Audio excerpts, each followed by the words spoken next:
ng Panginoon ayon kay San Juan. Papuri sa iyo, Panginoon.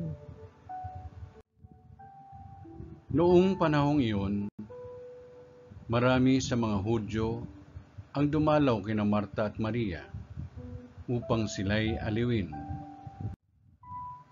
Nang marinig ni Marta na dumarating si Jesus, sinalubong niya ito. Ngunit si Maria'y naiwan sa bahay. Sinabi ni Marta, "Panginoon, kung kayo po'y narito, hindi sana namatay ang aking kapatid.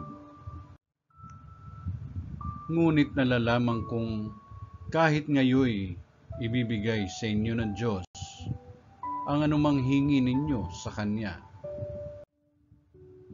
Muling mabubuhay ang iyong kapatid," wika ni Jesus. Sumagot si Marta, "Nalalaman ko pong siya'y mabubuhay uli sa huling araw, sa muling pagkabuhay."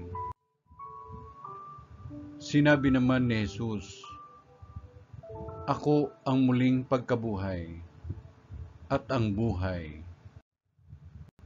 Ang nananalig sa akin kahit mamatay ay muling mabubuhay.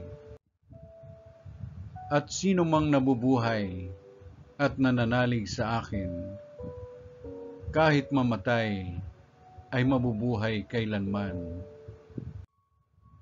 Pinaniniwalaan mo ba ito? "Opo, Panginoon," sagot niya. "Nananalig ako sa inyo. Kayo po ang anak ng Diyos, ang Mesiyas na inaasahang paparito sa sanlibutan."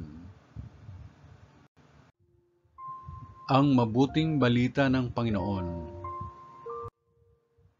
Pinupuri ka namin, Panginoong Hesukristo.